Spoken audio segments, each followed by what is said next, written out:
Levez-moi contre ya. Oui. L'éternel, on est en train de faire miracle. L'éternel, on est en train de faire miracle. Alléluia. Contre ya. Levez-moi. L'éternel, on est en train de faire miracle. L'éternel, on est en train de faire miracle. Alléluia. Levez-moi. Levez-moi. Levez-moi. L'éternel, qu'on est en train de guérir. L'éternel, qu'on est en train de guérir. Il y a un miracle qui va faire là, messieurs. Levez-moi. Dans le ça, un miracle. Un miracle. L'éternel, qu'on est en train de traverser. L'éternel, qu'on est en train de traverser. Levez-moi, recevoir. Recevoir. Recevoir. Recevoir. Hey! L'éternel, qu'on est en train de porte. L'éternel, qu'on est en train de porte. Amis auditeurs, amis téléspectateurs, bonsoir et bienvenue à notre étude biblique de ce soir. L'éternel, qu'on est en train de traverser. Recevons miracle. Recevons miracle. Recevons miracle.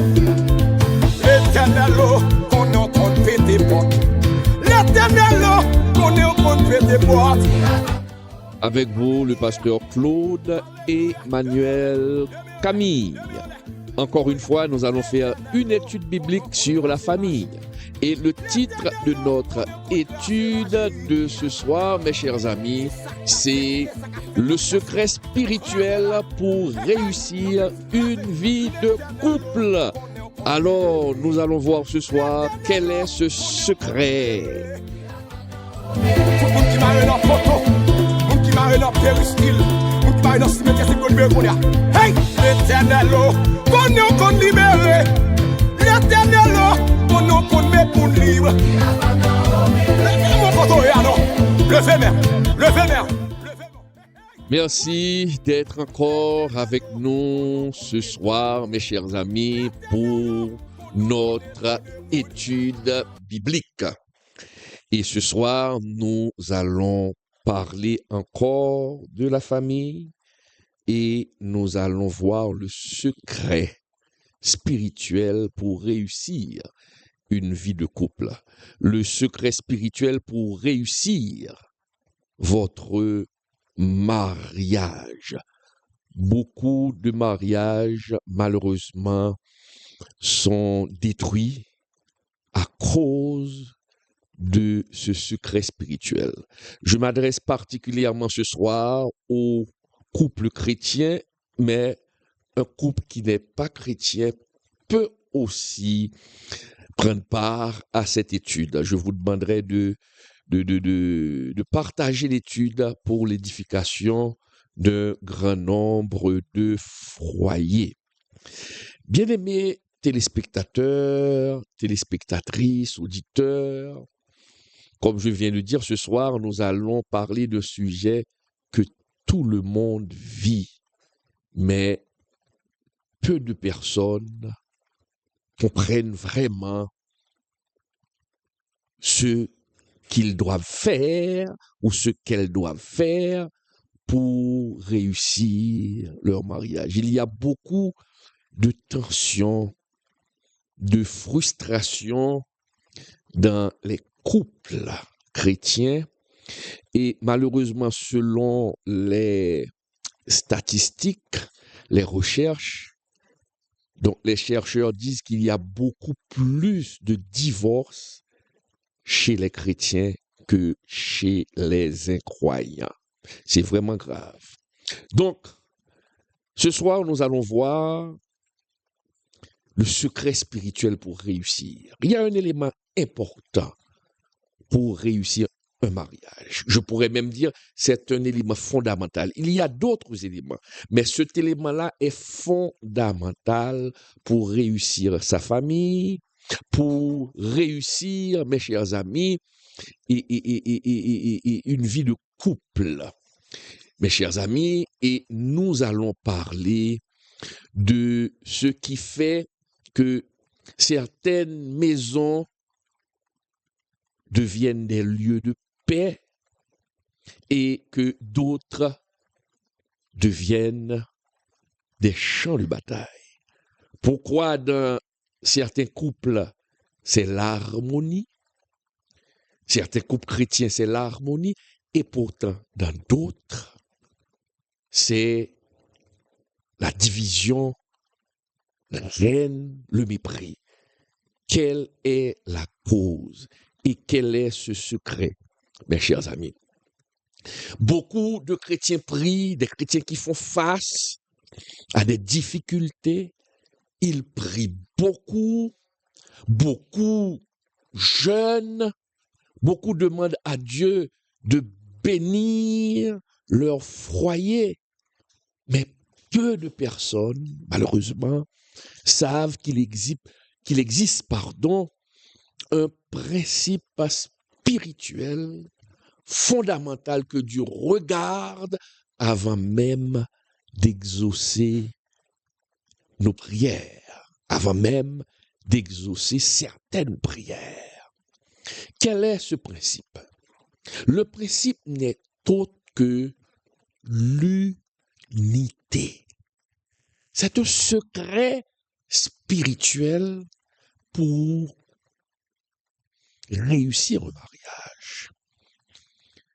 Dès que je parle unité, cela pourrait sonner faux à l'oreille de certaines personnes. Parce que quand deux chrétiens, deux personnes décident de se marier, c'est parce qu'ils ou qu'elles sont unis. Elles se sont entendues. Mais deux personnes peuvent décider de se marier et dans le foyer, ces personnes-là ou ces époux-là ne sont pas unis. Ces conjoints-là sont divisés. Et nous allons voir quelles sont les multiples conséquences de ce petit élément qu'on appelle unité. Quand ce petit élément n'existe pas dans le foyer, il va y avoir beaucoup de conséquences négatives, mes chers amis. Chers frères et sœurs, lorsqu'on parle de l'unité dans le couple, l'unité dans le couple n'est pas, mes chers amis, une affaire de caractère. Non, ce n'est pas une affaire de caractère. Lorsqu'on parle de l'unité, je ne veux pas parler de compatibilité, ce n'est pas une question de compatibilité. Ce n'est pas une question aussi de tempérament quand on parle d'unité. Mais quand je parle d'unité, je veux parler d'une loi. C'est une loi spirituelle. Et pour réussir son mariage, il faut appliquer cette loi au sein de son foyer, dans la famille. S'il n'y a pas cette loi spirituelle, vous allez connaître beaucoup de problèmes. Peut-être que vous êtes en train de vivre des difficultés dans votre foyer en ce moment à cause du non-respect de la loi spirituelle de l'unité, mes chers amis. Jésus lui-même, durant son passage sur la terre, nous a révélé une clé puissante, la clé de l'unité. Il a parlé de la clé de l'unité. Lorsque nous lisons, il faut toujours avoir un carnet de notes pour prendre des notes, pour vous montrer l'importance de l'unité. Regarde ce que Jésus dit lui-même dans Matthieu 18, verset 19. Matthieu 18, verset 19, le Seigneur dit lui-même, je vous dis encore que si deux d'entre vous s'accordent sur la terre pour demander une chose quelconque, elle leur sera accordée par mon Père qui est dans les cieux. Et regardez Matthieu 18, verset 20, la suite qui dit, car là où deux ou trois sont assemblés en mon nom, je suis au milieu d'eux. Qu'est-ce que nous devons comprendre, mes chers amis? Autrement dit, ce n'est pas seulement la prière qui touche Dieu. Ce n'est pas seulement la prière qui va émouvoir Dieu. Non, la prière ne suffit pas pour émouvoir Dieu, pour toucher Dieu. Mais ce qui touche Dieu, c'est l'accord. Voyez ce que dit la parole de Dieu. Là où 2 ou 3 sont assemblés en mon nom, je suis au milieu d'eux. Il est dit encore plus haut, je vous dis encore que si 2 d'entre vous s'accordent sur la terre pour demander une chose quelconque, qui veut dire que, mes chers amis, ce que nous devons comprendre, il faut qu'il y ait unité dans la prière entre les 2 conjoints pour que Dieu puisse exaucer. Mais malheureusement, nous constatons que beaucoup de couples prient dans la même maison. Madame et monsieur prient dans la même maison, peut-être même au bord du lit. Bon, ils prient ensemble, mais ne sont pas d'accord dans le cœur.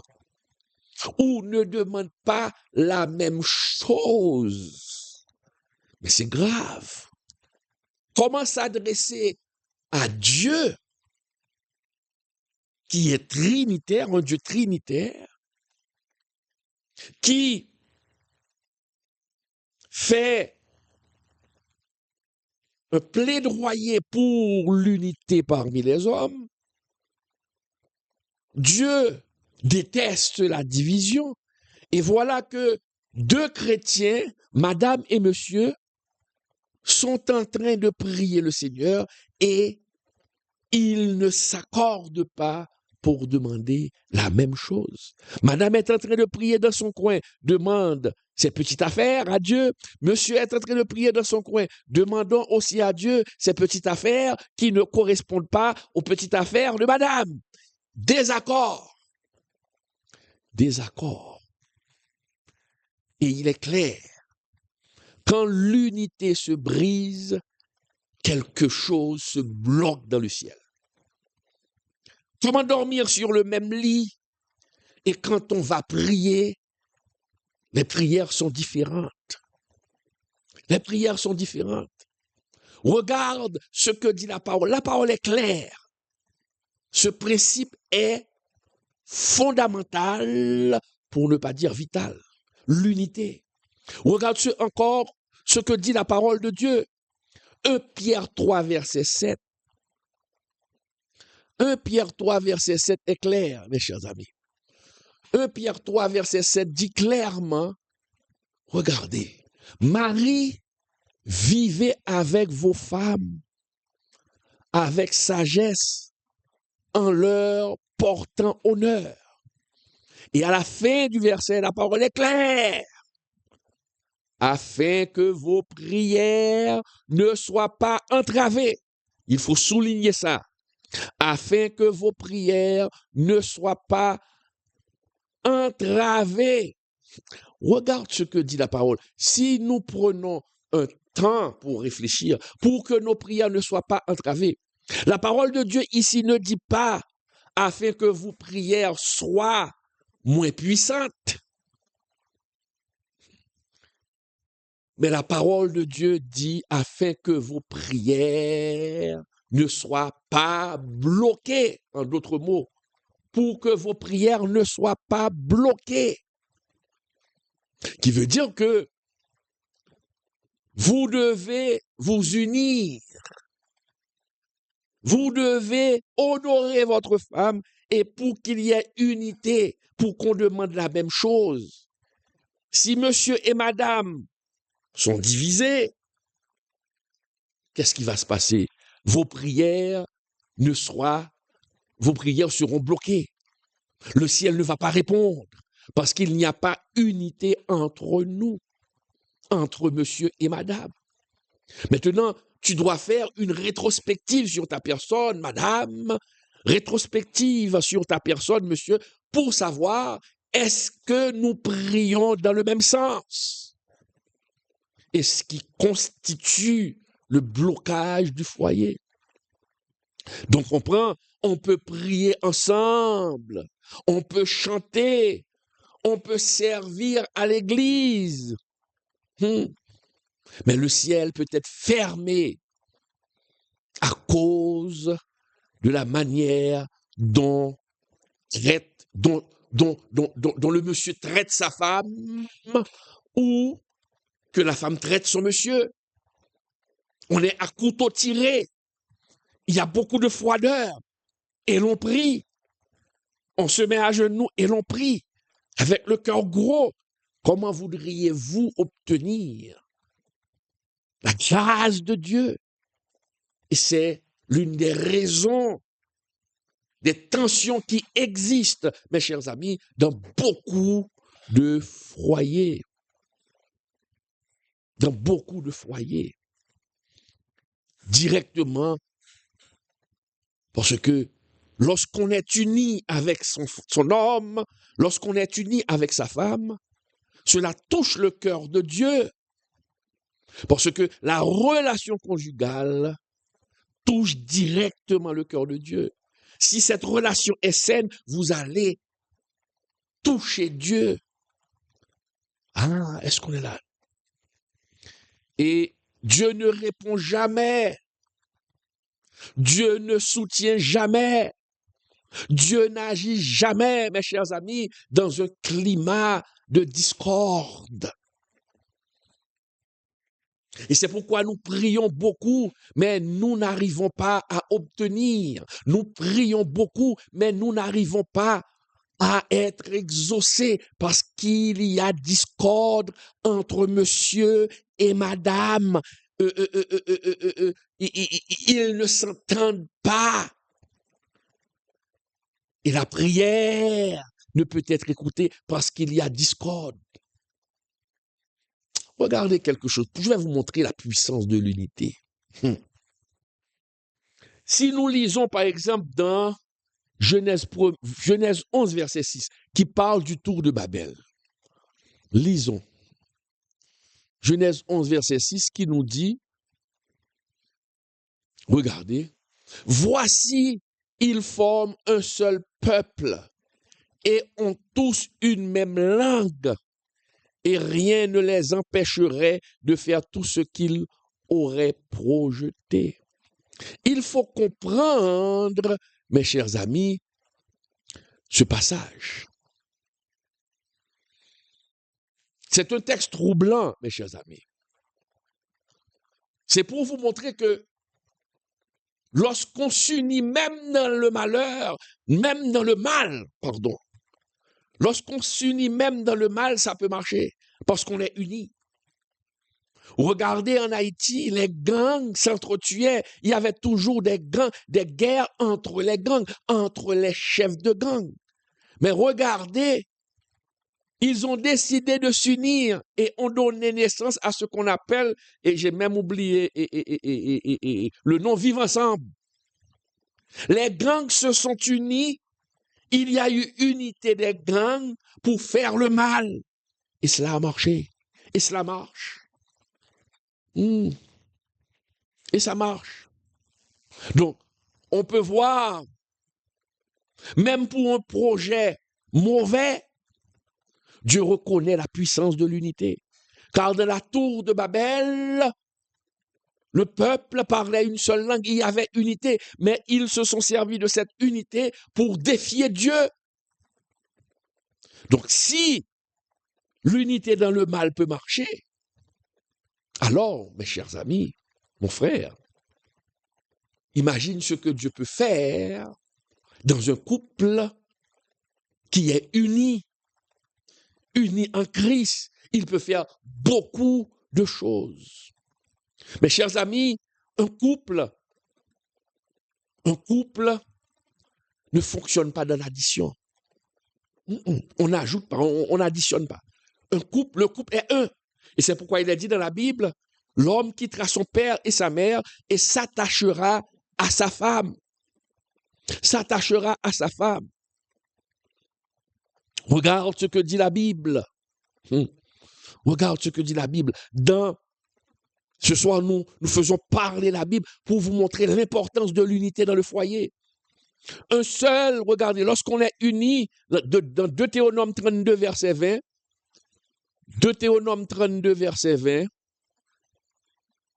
qui dit, mes chers amis, rapidement, un seul en poursuivait 1000 et deux en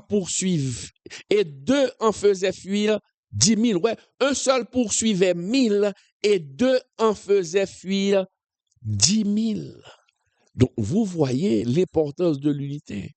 Un seul a fini par faire fuir 1000 personnes. Mais lorsqu'on se met à deux, on s'unit. Vous allez faire fuir 10 000. Donc, il faut comprendre que spirituellement, un couple uni devient fort. Un couple uni devient fort. Vous élevez un mur de sécurité. Et laisse-moi te dire, mon frère, ce soir, lorsqu'on n'est pas uni avec sa femme, nous ne vivons pas dans l'unité. Vous criez dans votre petit coin, madame prie dans son petit coin, chaque personne demande quelque chose, qu'est-ce qui va se passer? Rien ne va se produire.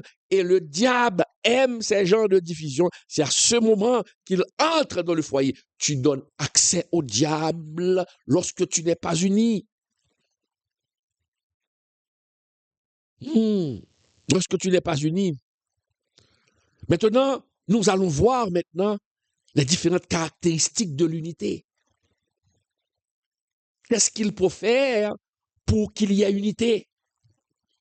Parce qu'on ne va pas dire, madame, écoutez, nous allons travailler ensemble, nous allons nous unir. Non, il faut des préalables, il faut des prérequis. L'unité, pour qu'il y ait unité, l'unité commence d'abord par l'honneur. L'unité commence d'abord par l'honneur. Et le vrai problème dans les couples, c'est le manque d'honneur. Le manque d'honneur. Regarde ce que dit la parole de Dieu dans Colossiens 3, verset 19.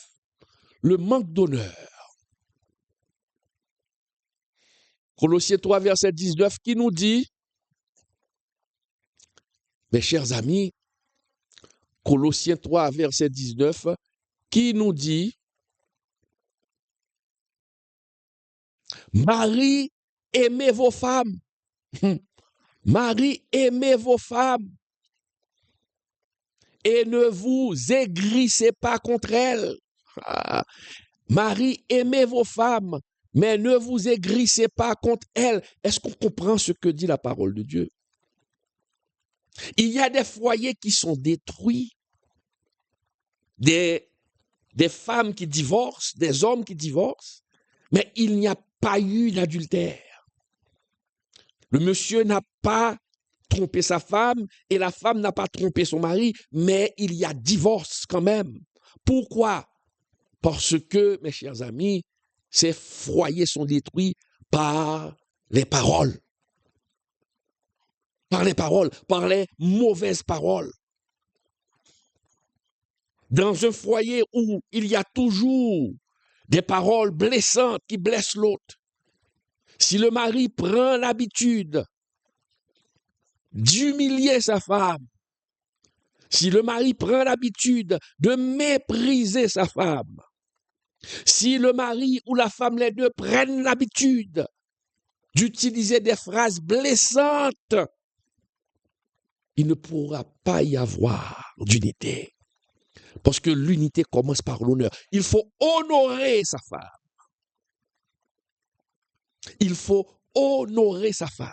De même que la femme doit honorer son mari. À ce moment, dès qu'il y a honneur,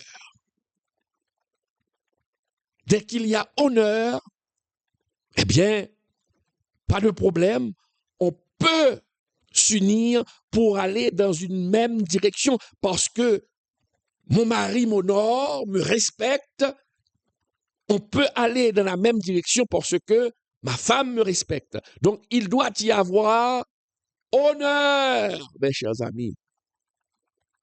Honneur. Regarde ce que nous dit la parole de Dieu. Et c'est pourquoi nous devons contrôler nos paroles quand nous sommes en couple. Parce qu'il y a des paroles qui sont blessantes. Même quand après vous allez demander pardon, la personne va vous pardonner, mais cette parole va laisser une cicatrice dans le cœur du mari ou dans le cœur de l'épouse. Regarde ce que dit la parole encore, Proverbe 18, verset 21, qui nous dit, mes chers amis, très clairement, la mort et la vie sont au pouvoir de la langue. La mort et la vie sont au pouvoir de la langue. Qui veut dire, avec la parole, on peut donner la mort à quelqu'un. Avec la parole, on peut donner la vie. Ah! Mais en tant que mari, vous devez jurer, vous devez toujours utiliser des paroles qui font honneur à votre femme, des paroles d'amour, des paroles de respect. Madame, on ne dit pas n'importe quoi. Une parole peut déchirer l'âme d'un homme, de même qu'une parole blessante provenant d'un homme peut déchirer l'âme de la femme. Et à ce moment, il n'y aura pas d'unité. Et c'est ça la division. Et c'est ça que le diable cherche pour vous diviser, mes chers amis. Donc, on voit que l'unité réclame l'honneur. Est-ce qu'on est là? L'unité réclame l'honneur. Deuxième chose que l'unité exige la transparence. Unité exige la transparence. Ah! Des fois, il y a des couples qui cachent certaines choses. Monsieur a de l'argent, mais il ne révèle pas à sa femme qu'il a de l'argent. Il cache l'argent. Monsieur est en train de faire une démarche, sa femme n'est pas au courant. L'épouse est en train de régler quelque chose, le mari n'est pas au courant. Et il y a des fois, il y a des femmes qui donnent beaucoup plus d'autorité à leur pasteur qu'à leur mari. Au lieu d'expliquer le problème à leur mari, qu'est-ce qu'elles font? Elles vont vers leur pasteur. Très mauvais. Et vous êtes en train de régler quelque chose de la famille avec ton pasteur. Mais pourquoi le mari n'est pas au courant? Il n'y a pas de transparence. Il n'y a pas de transparence. Et s'il n'y a pas de transparence dans les affaires que vous menez, rapidement cela renvoie à l'idée de corruption. Il faut être transparent. Le mari doit révéler à sa femme son passé pour mieux comprendre l'autre. La femme aussi doit révéler pour dire, chérie, voici mon passé. Il faut qu'il y ait transparence. Si, mon ami, avant ta conversion, tu as eu un enfant avec une autre femme et l'enfant est là. L'enfant est là. Mais vous ne déclarez pas à votre femme que vous avez un enfant né hors du mariage avec une autre femme. Quand elle va le savoir, toute seule, cela va avoir un choc pour la dame. Mais si toi, tu décides bien avant de dire la vérité et de dire à la femme que j'avais un enfant ou que j'ai un enfant, cela va aider à construire mieux le foyer et la femme va voir que tu es un homme sincère. Et cela va donner l'accès à l'unité. Quand je dis avoir un enfant hors du mariage, je ne veux pas dire c'est au moment que tu es marié chrétien et que tu vas coucher avec une femme et que cette femme tombe enceinte et puis... Ah non, non. Je dis avant la conversion de l'homme. lorsque tu étais dans le monde. Maintenant, si tu as accepté Jésus et maintenant tu es à l'église, tu rencontres ton épouse, il faut révéler cette parole, il faut dire cette vérité à cette femme. Donc c'est clair, mes chers amis. Donc cela demande la transparence. Il faut révéler ses fautes, des fois. Il faut dire ses erreurs. Et c'est pourquoi la parole de Dieu nous dit dans Proverbe 28, verset 13, Proverbe 28, verset 13, je ne dis rien de moi-même. La parole de Dieu est claire qui nous dit, celui qui cache ses transgressions ne prospère point, mais celui qui les avoue et les délaisse obtient miséricorde. Vous voyez, celui qui cache ses transgressions, dès qu'on cache ses transgressions, on devient quelqu'un qui est non transparent. On ferme la porte à la transparence. Il faut révéler certaines choses à votre femme pour qu'elle ne soit pas déçue si elle vient de l'apprendre de par elle-même. Est-ce qu'on est là? Donc, on voit que l'exigence, il faut noter, hein, l'exigence est extrêmement... L'exigence des transparences, ou encore de la transparence, est nécessaire pour nourrir l'unité. Pour nourrir l'unité. Donc c'est ça. Il faut être transparent. Et c'est pourquoi la Bible nous dit, quand on cache, la Bible nous dit dans Proverbe 27, verset 5, Proverbe 27, verset 5, qui nous dit,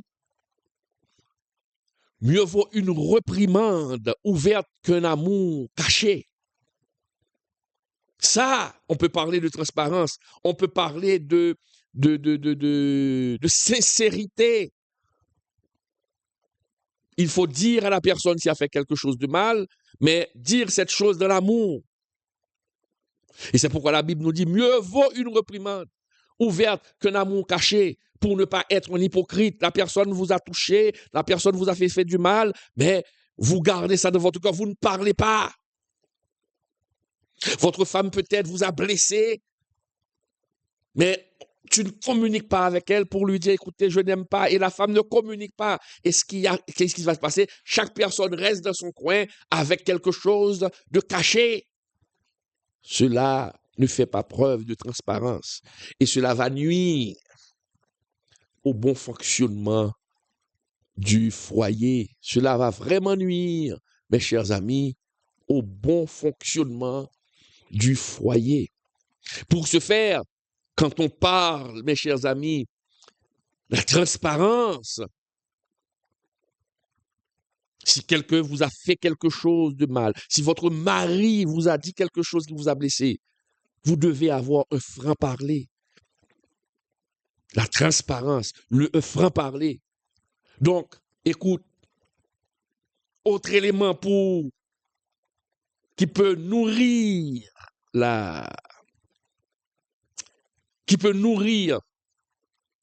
l'unité, c'est un franc-parler, être franc. Être franc, dire la vérité, ne veut pas dire qu'on va dire la vérité dans la brutalité. Cela ne veut pas dire être brutal, non. Mais vous pouvez dire la vérité de l'amour. D'ailleurs, la façon dont vous allez vous approcher de ton mari avec tendresse pour lui dire qu'il a fait quelque chose de mal, cela va apaiser ton mari, il va comprendre.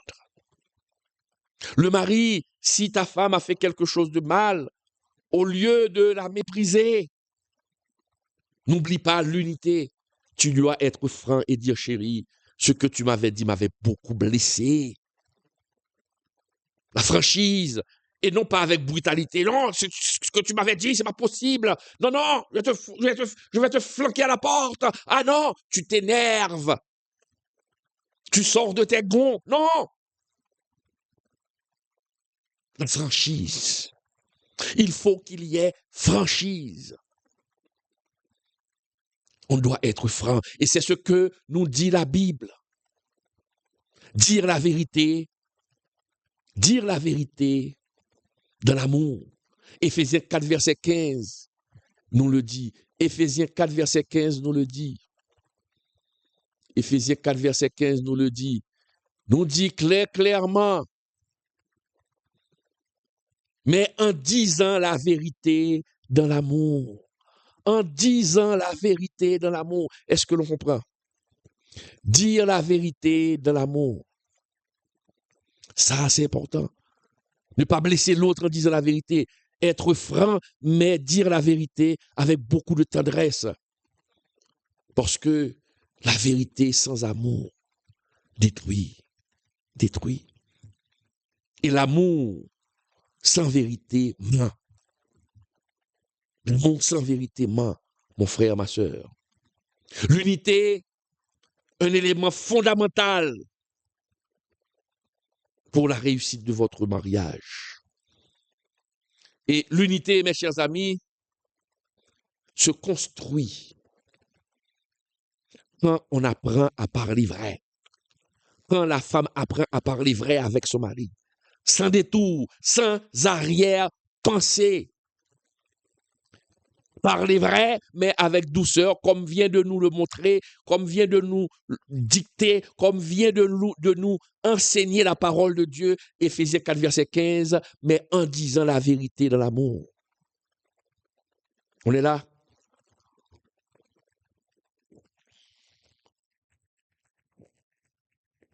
En disant la vérité dans l'amour. Je le répète toujours, le défaut du professeur, l'unité se construit quand on apprend à parler vrai.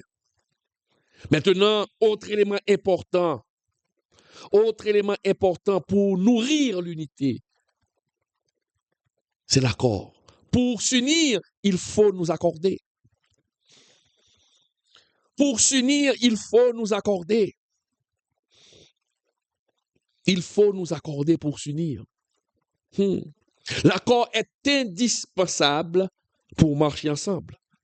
Dans la politique, on parle d'accord. Il faut qu'on s'accorde pour que le gouvernement aille de l'avant, pour que le gouvernement puisse fonctionner.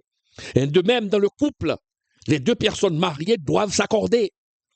Un peu bizarre parce qu'il y a des gens qui se marient, mais malheureusement, elles ne s'accordent pas. Ces personnes ne s'accordent pas. Ces personnes ont 5 ans, 10 ans de mariage, mais elles ne se sont jamais accordées. Il ne peut y avoir d'unité. C'est un peu drôle, hein? Se marier et puis ne pas s'accorder avec celui qui partage son lit. Avec celle qui partage ton lit, mon ami. Mais c'est grave. Donc il faut qu'il y ait accord. L'accord va nourrir l'unité. On peut parler d'unité sans accord. Ah non. Et c'est pourquoi la Bible nous dit dans Amos 3, verset 3, mes chers amis, regarde ce que nous dit la Bible dans Amos 3, verset 3, qui nous dit, mes chers amis, 2 hommes marchent-ils ensemble sans en être convenus? 2 hommes marchent-ils ensemble sans en être convenus? Mon ami, mon frère, c'est clair, tu ne peux pas bâtir un foyer solide sans apprendre l'art de l'accord. Je reprends, on ne peut pas bâtir un foyer sans apprendre l'art de l'accord. Il faut qu'il y ait accord. Et c'est pourquoi l'apôtre Paul encore nous avertit, regardez, il faut qu'il y ait accord. L'apôtre Paul nous avertit pour nous dire, dans Éphésiens 4, versets 26 et 27, je fais un résumé, Éphésiens 4, versets 26 et 27, qui nous dit rapidement que le soleil ne se couche pas sur votre colère et ne donnez pas accès au diable. Mes chers amis, ça peut arriver dans le foyer, il y a un problème. Quelque chose qui vous ennuie. Mais la parole de Dieu nous dit, si durant la journée, quand on va se coucher, n'allez pas vous coucher avec cette colère. Parce que quand on est colérique ou on est en colère, cela donne accès au diable. On peut dire n'importe quoi. On peut faire n'importe quoi. On peut même tuer sa femme quand on est sur le coup de la colère, pardon. Quand on est sur le coup, sur le poids, sur l'envoûtement de la colère, on peut faire n'importe quoi. On peut tuer sa femme. Et je connais des hommes, des couples qui ont été détruits ainsi, moment de colère incontrôlée, et l'homme a tué sa femme. Dans un moment de colère incontrôlée, la femme a poignardé son homme. Et c'est pourquoi la Bible nous dit, quand on est en colère, attention, pour ne pas donner accès au diable. Je ne sais pas si vous avez l'habitude de ressentir ça dans votre cœur. Quand on est vraiment en colère, on a envie de faire n'importe quoi. Par exemple, si la personne vous a fait quelque chose et on est en colère, on voit rapidement l'image et passe dans notre tête de frapper la personne, de tuer la personne parce qu'on est en colère. La Bible nous dit, ne donne pas accès. Sois quelqu'un de calme. Je me rappelle d'un pasteur, un ancien m'avait dit, pasteur Camille, quand tes enfants font quelque chose de mal et que tu es énervé, n'ouvre jamais, ne parle jamais à tes enfants pendant que tu es en colère. Sors de la maison, va te calmer et reviens. Parce que ce que tu pourrais dire à l'enfant pourrait être des mots blessants et même des propos de malédiction. Soyez calme. Si vous êtes énervé, ne parlez pas à votre femme. Si vous êtes énervé, madame, ne parlez pas à votre mari. Gardez le calme pour ne pas utiliser des mots blessants. Donc, il faut être très prudent face à ce sentiment de la colère. Mes chers amis, quand on parle d'unité, parce que deux personnes ensemble, ça peut arriver que le mari a une idée contraire à celle de la femme. Ah ouais. Une situation demande au monsieur d'agir de telle manière et la femme, elle, de son côté, dit non, c'est pas possible. Il y a des accords. Dans les couples, il peut y avoir de désaccords.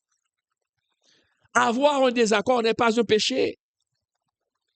Ne pas d'accord avec quelqu'un sur un point, ne pas être d'accord avec son mari sur un point, ne pas être d'accord avec sa femme sur un point, ce n'est pas un péché. Mais vous savez ce qui est un péché? C'est quand vous gérez très mal ce désaccord. Quand on gère très mal ce désaccord, rapidement cela peut devenir un péché. Parce que lorsqu'on ne gère pas ce désaccord, cela va donner lieu à la colère, cela va donner lieu à des répliques. Ah non. Je le répète, le désaccord n'est pas un péché, mais la façon dont vous gérez le désaccord. Là, si vous gérez très mal le désaccord, cela peut devenir et cela deviendra un péché. Et c'est ça que nous dit, mes chers amis, et Jacques. Dans Jacques 1er, verset 19. Jacques 1er, verset 19. Et ces paroles sont fortes. Jacques 1er, verset 19. Et nous allons dans Proverbe 18, verset 13. Jacques 1er, verset 19 nous dit, regardons ensemble, rapidement, et Proverbe nous dit rapidement, que chacun soit prompt à écouter. Que chacun soit prompt à écouter.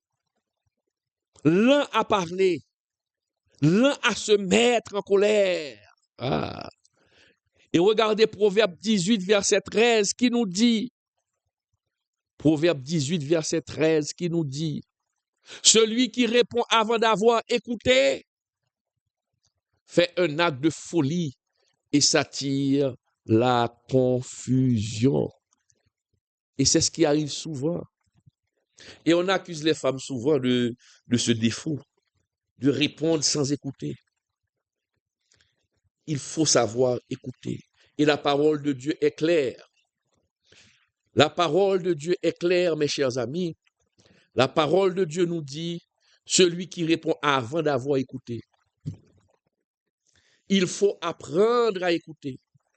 Quand votre mari parle, il faut écouter pour comprendre ce qu'il dit.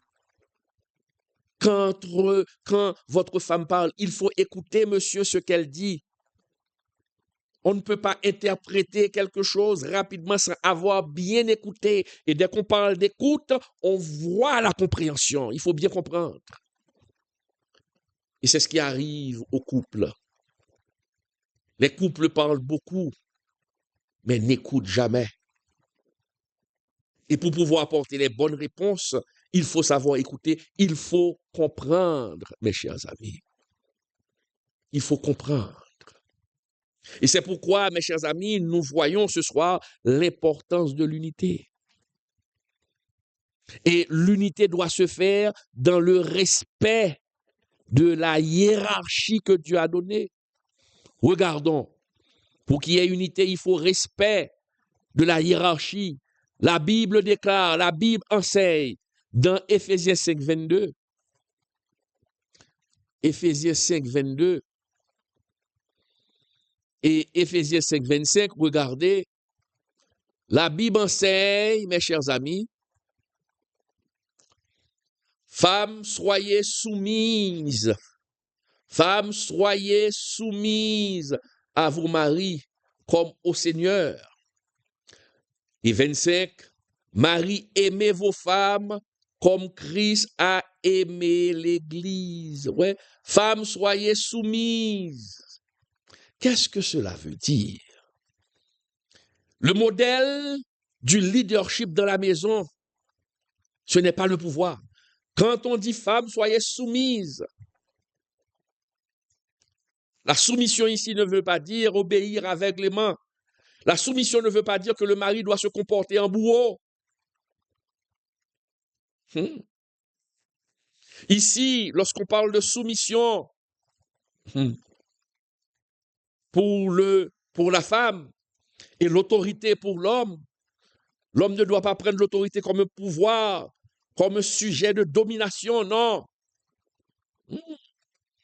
Lorsqu'on est chef de famille, cela ne signifie pas être dictateur.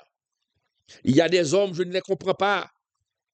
Dès que la femme parle ou qu'il demande quelque chose à la femme et la femme a un désaccord, au lieu de comprendre ce que la femme dit, l'homme brandit rapidement sa Bible pour dire hey, le Seigneur a dit que tu dois être soumise. Mais on comprend, c'est être malade.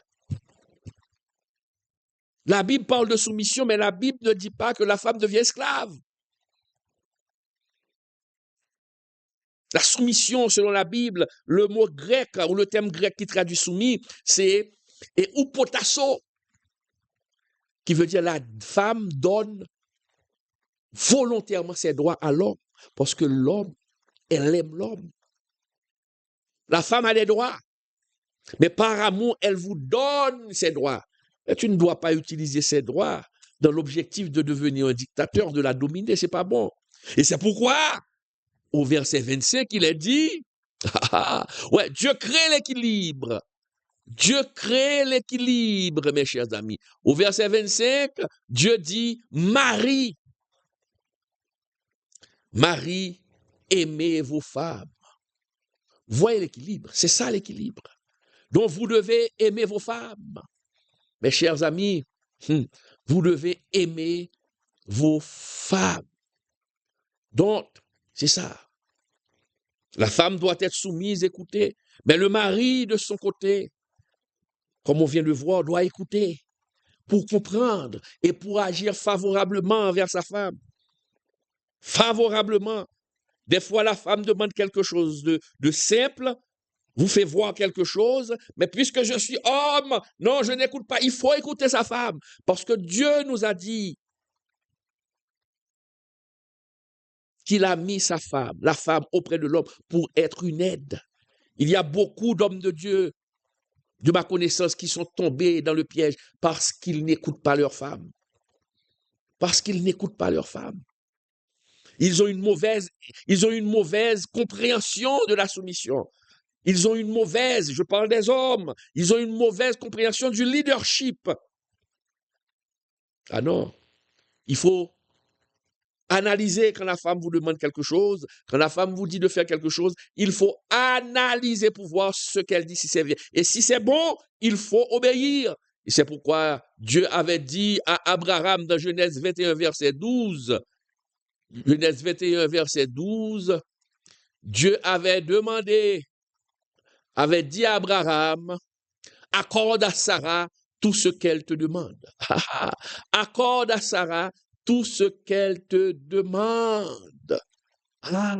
Qui veut dire que il y a de cette demande que la femme fait, il faut l'accorder. Mais pour ce faire, il faut écouter pour pouvoir analyser.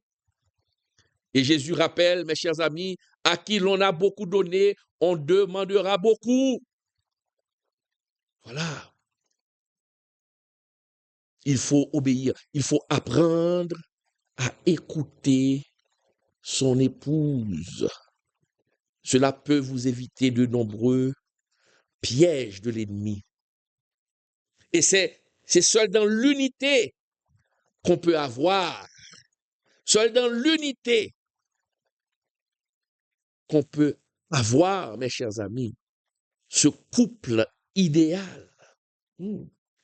Il faut qu'il y ait unité. On vient de voir les éléments importants pour nourrir l'unité.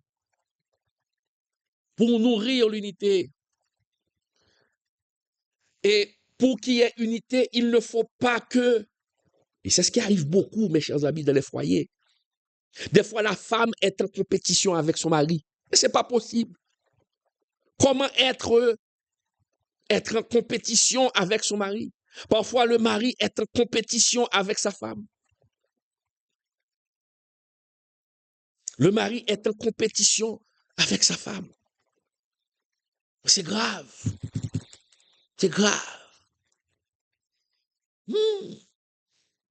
Le foyer ne doit pas être un champ de compétition. Non. Et c'est pourquoi le couple doit décider ensemble. Pour qu'il n'y ait pas de compétition, il doit décider ensemble. Le mari et la femme doivent décider ensemble. On ne fait pas ces petites choses dans son coin et la femme fait ces petites choses dans son coin. Le monsieur est en train de prendre soin de sa maman en cachette. La femme est en train de prendre l'argent du foyer et donne l'argent du foyer à son frère en cachette. Si on doit faire quelque chose pour les beaux-parents, monsieur et madame doivent décider ensemble ce qu'il faut. Et c'est ce qui va permettre le fonctionnement sain du mariage. Et c'est pourquoi la Bible nous dit dans Jacques 3, verset 17, Jacques 3, verset 17, la Bible nous dit, mes chers amis, la Bible nous dit rapidement, la Bible nous dit, Jacques 3, verset 17, c'est ça, la sagesse d'en haut est premièrement pure. La sagesse d'en haut est premièrement pure, ensuite pacifique, modérée, conciliante. La sagesse d'en haut. L'accord, mes chers amis, demande du temps. L'accord demande des discussions et des prières.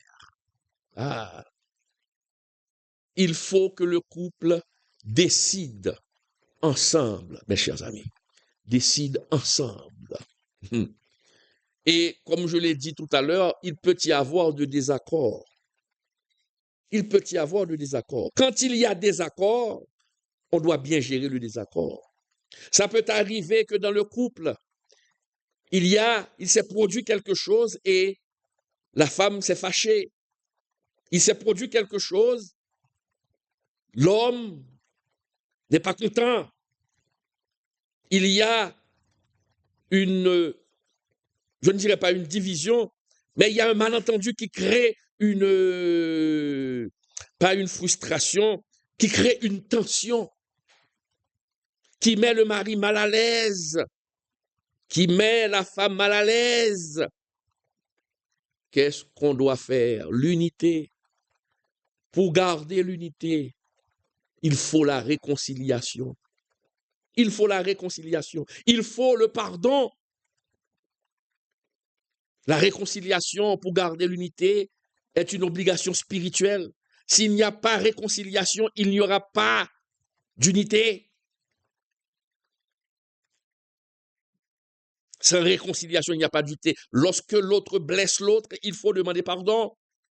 Jésus est clair. Et j'aime cette parole de Jésus dans Matthieu 5, verset 24. Matthieu 5, verset 24. Matthieu 5, verset 24. Qui nous dit rapidement, mes chers amis, Matthieu 5, verset 24, qui nous dit, va d'abord te réconcilier avec ton frère, puis viens présenter ton offrande. Jésus avait dit, si tu vas venir avec ton offrande et que tu te rappelles que tu as maille à partir, que tu as un différend avec quelqu'un, dépose ton offrande, va te réconcilier avec la personne, ensuite présente ton offrande. Vous voyez, Dieu préfère une relation réparée à une offrande déposée. Quand on dépose son offrande, alors qu'on a de la haine pour une personne, c'est verser de l'eau sur l'aile du canard. Vous travaillez en vain. Dieu préfère la réconciliation plutôt qu'une offrande offerte, une offrande de $1 million donnée dans la division. Dans la division. Donc vous voyez l'importance de la réconciliation, mes chers amis. Donc le temps, des fois, n'efface pas les offenses. Le temps n'efface pas les offenses, mais seule la réconciliation peut guérir. Mais nous devons demander à Dieu. Nous devons demander à Dieu la force. Car il est écrit dans la parole de Dieu, sans toi, nous ne pouvons rien faire. Regardez ce que nous dit la parole. Et c'est pourquoi il faut qu'il y ait unité. Il faut qu'il y ait unité dans la famille. Non seulement il faut qu'il y ait unité dans la famille. Quand je parle de la famille, je parle du mari, du père et des enfants. L'unité ne doit pas se trouver seulement entre monsieur et madame. Il faut qu'il y ait unité aussi entre les enfants. Et c'est pourquoi la Bible nous dit dans Josué 24, verset 15, Josué 24, verset 15, qui nous dit très clairement, mes chers amis, Josué 24, verset 15, qui nous dit, rapidement, lisons, nous dit carrément, moi et ma maison, nous servirons l'Éternel. Moi et ma maison, nous servirons l'Éternel. Dieu n'a pas inventé la famille pour survivre. Dieu a créé la famille pour apprendre à aimer. C'est dans la famille qu'on apprend l'amour. Le mari aime sa femme.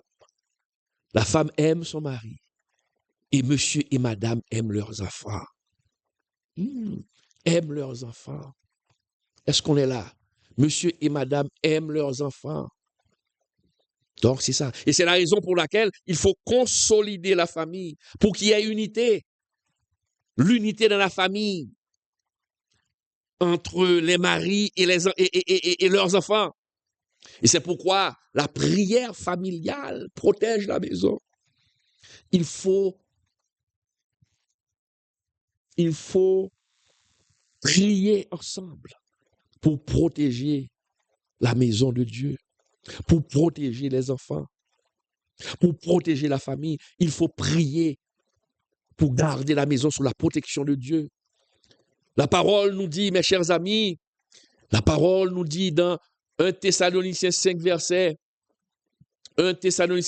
17 et Proverbe 22, verset 6, il nous dit très clairement, priez sans cesse. Priez sans cesse. Et Proverbe 22, verset 6, instruis l'enfant selon la voie qu'il doit suivre. Devenu vieux, il ne s'en détournera pas. Est-ce qu'on est clair? Ça, c'est clair.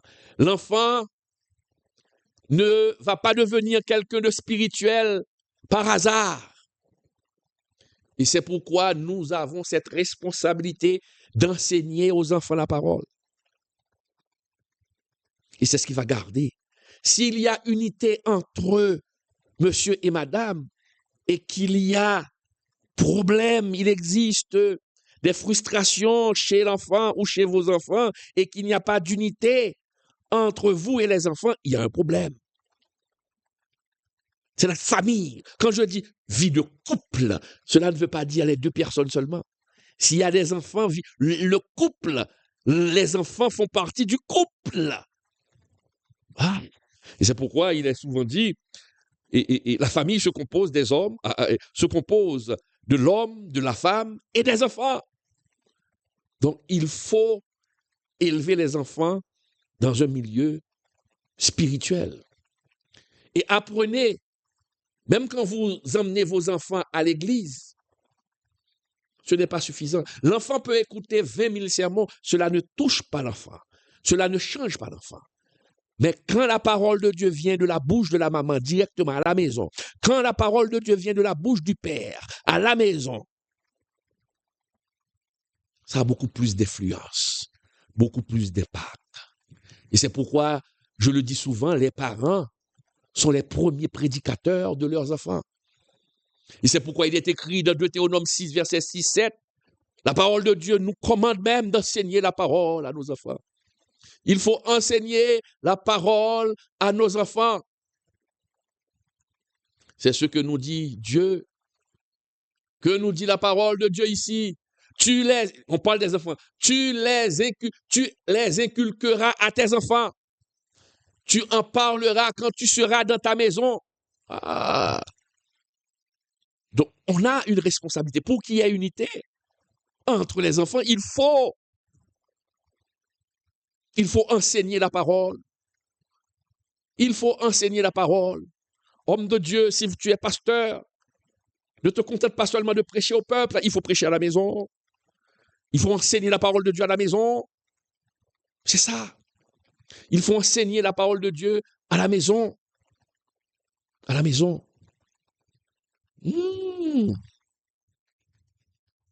L'exemple parle plus fort que les sermons. Parce que l'enfant te suit. L'enfant te suit. Et pour qu'il y ait unité entre vous, entre le couple et les enfants, il faut éduquer par l'amour. Il faut éduquer les enfants par amour. Il faut corriger les enfants par amour et non par la peur. Et non par la peur. Cela ne veut pas dire qu'on ne doit pas corriger. On doit corriger. On peut même donner quelques tapes, mais on doit le faire de l'amour et expliquer à l'enfant ce qui n'est pas bon. Il est écrit dans la parole de Dieu dans Éphésiens 6, verset 4. Il est écrit dans la parole de Dieu dans Éphésiens 6, verset 4. Il est clairement dit, mes chers amis, il est clairement dit, Père, n'irritez pas vos enfants. Éphésiens 6, verset 4. Et dans Proverbe 13, verset 24, celui qui aime son fils le châtie de bonne heure. Vous voyez l'équilibre. La parole est très équilibrée. La parole de Dieu est très équilibrée. Il faut corriger, mais il ne faut pas humilier. Il y a des parents, quand ils corrigent leurs enfants, ils humilient l'enfant. L'enfant demande une correction, vous corrigez. Si vous devez prendre un ceinturon peut-être pour la frapper, pour pouvoir corriger, attention, pour ne pas frapper cet enfant à un endroit et vital. Casser la tête de l'enfant, blesser l'enfant, non.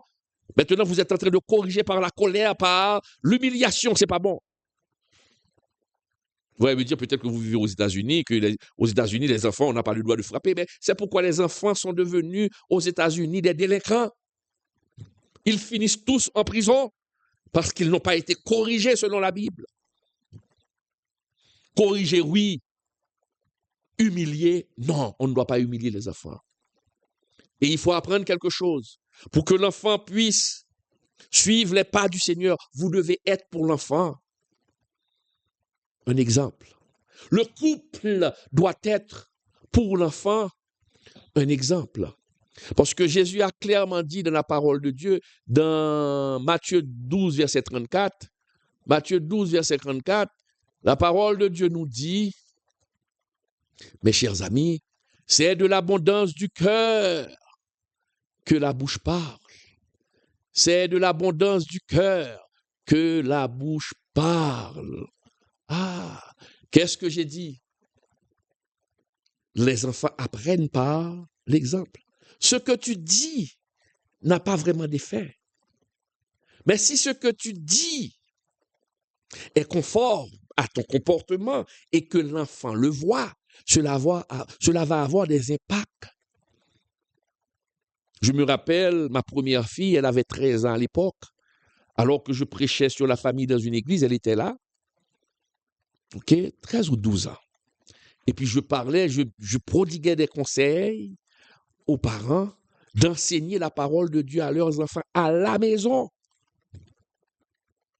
Et pendant que je disais ça du haut de la chair, ma fille, à l'époque, elle avait 13 ans. Et elle avait un ami auprès d'elle. Et elle s'est penchée pendant que j'étais sur la chair en train de prêcher. J'ai vu, elle s'est penchée à l'oreille de l'autre, de son ami, pour dire, mon père le fait avec moi. Je disais, il faut enseigner la parole aux enfants à la maison.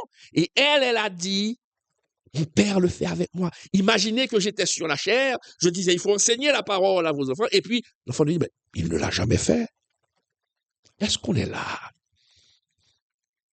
Est-ce qu'on est là? Donc, les enfants voient. Donc, il faut avoir un bon comportement, mes chers amis. Si tu ne pardonnes pas et que tu demandes à l'enfant de pardonner, l'enfant voit. L'enfant voit. L'enfant regarde comment tu parles à sa mère. L'enfant regarde comment tu parles à son père. C'est ton comportement avec ton mari, ton comportement avec ta femme qui va donner l'envie à l'enfant aussi un jour de faire un foyer, un jour de construire un foyer. Mais si vous vous chamaillez chaque jour, vous battez votre femme, la femme blesse son mari, l'enfant va se dire dans son fond intérieur, moi je n'aurai jamais de mari, je n'aurai jamais de femme dans ma vie. Donc, c'est ça.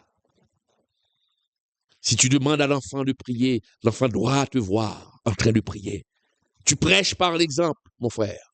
Tu prêches par l'exemple. Et si l'enfant voit que tu respectes Dieu, le comportement est beaucoup plus grand que les paroles. Et quand les paroles renforcent le comportement, ah non, ça a un impact extraordinaire sur l'enfant. Comme je le dis, il faut enseigner la parole et transmettre les valeurs du royaume à vos enfants. Il est écrit dans la parole de Dieu, dans Galates 5, verset 22-23. Galates 5, verset 22-23, mes chers amis. Il est écrit, rapidement, il est écrit, Galates 5, verset 22-23, le fruit de l'esprit est l'amour, la joie, la paix, la patience, la bonté, la bienveillance, la fidélité, la douceur, la maîtrise de soi. Voilà, mes chers amis, la véritable éducation chrétienne. Transmettez à vos enfants le fruit de l'esprit. Apprenez à vos enfants d'aimer. Apprenez à vos enfants la joie, la paix, la patience, la bonté, la bienveillance, la fidélité. Être fidèle à la parole de Dieu. Être fidèle à la parole de Dieu. C'est ça qui peut construire un foyer, pour rendre le foyer la famille prospère, pour réussir sa vie de couple. Il faut aussi apprendre à dire non. Il y a des gens qui ne savent pas dire non. Il faut apprendre à dire non. Dire non fait partie de la croissance. Il faut que ton non soit non, oui soit oui. On ne peut pas toujours dire oui, oui, oui, oui, oui. Il faut apprendre à dire non, même quand l'autre se sent vexé. Mais il faut expliquer pourquoi non. L'enfant peut demander quelque chose, c'est pas bon, il faut dire non. Mais tu expliques. Et c'est pourquoi la parole de Dieu nous dit dans Matthieu 5, verset 37, Matthieu 5, verset 37, la parole nous dit que votre oui soit oui, que votre non soit non. Que votre oui soit oui, que votre non soit non. Dire non, c'est parfois protéger le destin. Si tu dis non à l'enfant pour quelque chose, c'est pour protéger l'enfant, pour protéger son avenir. Mais pour cela, il faut expliquer à l'enfant ce qui n'est pas bon, mes chers amis. Ce qui n'est pas bon. L'enfant, on est toujours dans l'unité. Maintenant, on parle des enfants. L'enfant doit apprendre la responsabilité. Il faut donner une certaine responsabilité aux enfants. Dans les petites choses. Si l'enfant est fidèle dans les petites choses, il sera fidèle dans les grandes. C'est ce que nous dit la Bible, mes chers amis, dans Luc 16, verset 10. Luc 16, verset 10 qui nous dit « Celui qui est fidèle dans les petites choses l'est aussi dans les grandes. » Jésus a dit, Matthieu 19, verset 14, « Laissez venir à moi les petits-enfants. » Laissez venir à moi les petits-enfants. N'emmenez pas seulement les enfants à l'église. Quand vous emmenez les enfants à l'église, vous ne les emmenez pas vers Jésus. Ils vont écouter les prêches. Mais toi, personnellement, père de famille, mère de famille, nous devons conduire les enfants à l'église et à Jésus, pardon. Et comment les conduire à Jésus? C'est votre comportement à la maison. Parce qu'on peut emmener des enfants à l'église pendant 20 ans et l'enfant ne reste pas à l'église. Et on a des exemples. Parce qu'à la maison, l'enfant entend parler de Jésus seulement à l'église, mais à la maison, on ne parle pas de Jésus. Les comportements ou le comportement des parents ne justifie pas l'amour de Jésus. Et cela déçu. Cela est en train de décevoir l'enfant. C'est une déception pour l'enfant, mes chers amis. Donc, c'est ça. Mes chers amis, ce soir, l'étude a été un peu longue, mais c'était nécessaire. Et pour conclure, je peux dire qu'un foyer, mes chers amis, uni ouvre le ciel. Et un foyer divisé ferme le ciel. Un couple qui se respecte attire la présence de Dieu. Une famille qui prie construit une muraille invisible autour de ses enfants. Et mes chers amis, je vais terminer cette étude avec ce passage. Ce passage, Jean 15, verset 12, qui nous dit, voici mon commandement. Voici mon commandement. Aimez-vous les uns les autres comme je vous ai aimé. Mes chers amis, aimez-vous les uns les autres comme je vous ai aimé. C'est la parole de Jésus-Christ. Nous devons nous aimer. Avant de vouloir changer vos enfants, Dieu nous appelle d'abord à transformer notre manière d'aimer dans la maison. Mes chers amis, ça a été vraiment un plaisir d'être avec vous ce soir. L'étude a été un peu longue, mais c'était pour la bonne cause. Comment construire? Comment construire, mes chers amis, sa vie, son mariage. Le secret spirituel pour réussir une vie de couple, c'est l'unité. On vient de faire une étude approfondie sur l'unité.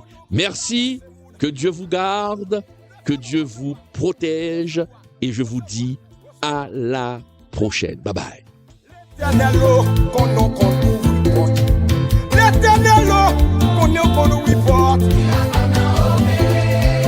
recevoir ça, demeurez. Oui, demeurez. L'éternel, qu'on nous traverse. L'éternel, qu'on nous traverse. Pourquoi faut-il soutenir ceux qui prêchent la parole? Savais-tu que la Bible enseigne qu'il faut soutenir ceux qui nous enseignent la parole? Et tu vas voir pourquoi c'est important.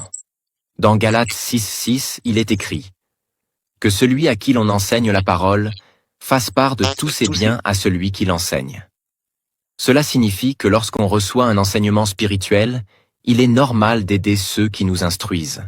Dans 1 Corinthiens 9:14, Paul rappelle « Le Seigneur a ordonné à ceux qui annoncent l'Évangile de vivre de l'Évangile. Jésus lui-même a prévu que ceux qui consacrent leur vie à prêcher doivent pouvoir en vivre. » À l'époque biblique, les apôtres voyageaient et dépendèrent des dons des croyants pour continuer leur mission. Aujourd'hui, c'est pareil. Pasteurs, évangélistes, créateurs de contenu chrétien. Ils passent du temps à enseigner et ont besoin de soutien pour continuer. Comment appliquer ce principe? En les soutenant par des dons, en priant pour eux, en partageant leur contenu et en les encourageant. Et toi, connais-tu quelqu'un qui enseigne la parole et que tu pourrais bénir aujourd'hui? L'éternel, qu'on fait miracle. L'éternel, qu'on fait miracle. Miracle, on opéré. Vous gardez le côté, oui. L'éternel, qu'on fait miracle. L'éternel, qu'on fait miracle. Alléluia. L'éternel, qu'on fait miracle. L'éternel, qu'on fait miracle. Alléluia. Levez-moi. Levez-moi. Levez-moi. L'éternel, qu'on guérit. L'éternel, qu'on guérit. Un miracle qui va faire la messieurs. Levez-moi. Dans le ça comme miracle. Au miracle. L'éternel, qu'on traverse. L'éternel, qu'on traverse. Levez-moi, recevoir. Recevoir. Recevoir. Recevoir. Hey! L'éternel,